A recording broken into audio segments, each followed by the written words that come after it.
Alright, here we are. It's Memorial Day.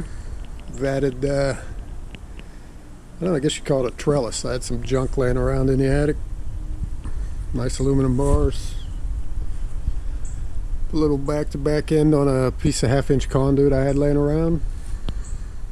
There we go.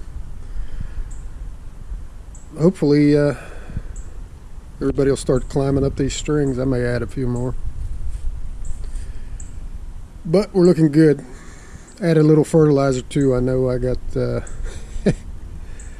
a lot happening in a small space.